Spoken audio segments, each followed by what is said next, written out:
And welcome to World Review 2013. I'm Sonia Artero. It was the standout story of the year, Edward Snowden and his leaks about U.S. spying activity. It showed the extent to which America and its allies snooped on friends, enemies, and even ordinary citizens.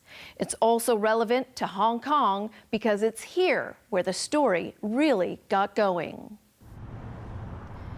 Edward Snowden, the contract worker for the U.S. National Security Agency, knew his life would change forever when he took files containing information about the extent of American spying activity around the world. Using Britain's Guardian newspaper and its reporter Glenn Greenwald as his conduit, Snowden's leaks sent shockwaves around the world. People were outraged, while Washington was highly embarrassed.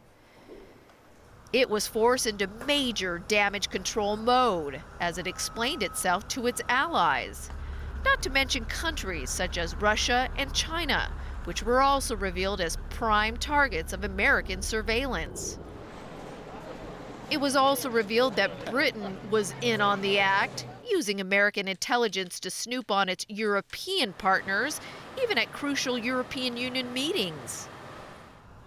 The administration was furious, denouncing Snowden, saying the leaks compromised genuine efforts to protect America and its allies from enemies like the Al-Qaeda terror network. The White House also said the leaks made relations with its partners unnecessarily complicated.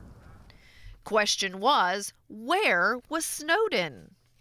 He had fled the United States, turning up in Hong Kong.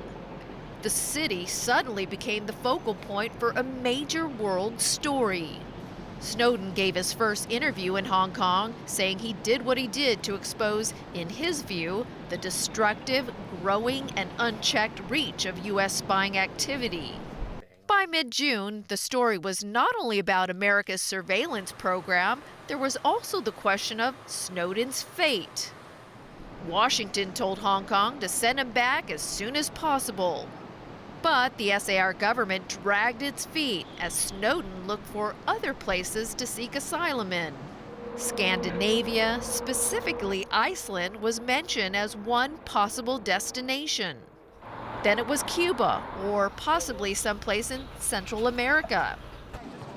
Snowden left Hong Kong abruptly for Russia, with the U.S. furious at Hong Kong for not arresting and extraditing the former contractor as requested. As a result of Mr. Snowden's departure from Hong Kong to a third country, there have been expressions of displeasure on the part of some quarters of the United States. Chief Executive Lun Chung-ying and his officials explain that U.S. paperwork was not entirely in order, giving the government here no choice but to let Snowden go. Obviously, that explanation didn't go down so well in Washington. So, Snowden languished for the rest of the month in the transit zone of a Moscow airport while his fate was in limbo. With Cuba, Central America, and Iceland proving unviable, his options were becoming limited. He got a boost when several Latin American countries offered him asylum in protest at America's spying program, as well as the treatment of Bolivian President Evo Morales, whose plane was forced to land in Europe because of suspicions he was secretly carrying Snowden on board. Those suspicions were unfounded.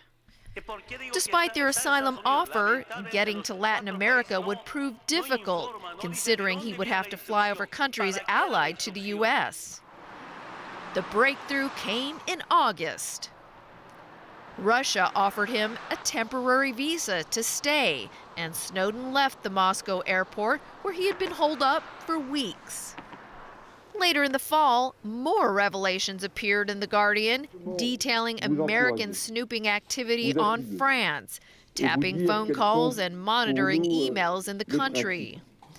President Obama was forced to phone his French counterpart, François Hollande, to explain the situation. In October, it got even worse for the Obama administration when more Snowden leaks revealed spying activity in Spain and Germany. The leaks showed that the NSA even tapped the cell phone of German Chancellor Angela Merkel, and that Obama may have been aware of this activity as early as 2010. All this prompted a furious reaction in Europe where, at a meeting of EU leaders, Merkel and others like Hollande called on the United States to take serious steps to put an end to such activity, saying it had seriously damaged long-standing ties between the two sides. Delegations from Europe went to Washington for high-level talks. The White House was forced to concede that it would have to rethink U.S. intelligence gathering operations. But weeks later, these same European countries were exposed by The Guardian as having engaged in similar spying activity. Authorities in the U.S. and in Britain continued to criticize Snowden and The Guardian, insisting their actions compromise genuine efforts to thwart terrorism and criminal activity. As for Snowden, he found a job working for an online Russian venture. He continued his campaign against government surveillance programs and has portrayed himself as someone who's determined to let people know the truth about the efforts authorities make to keep tabs on their rivals, allies, and their citizens.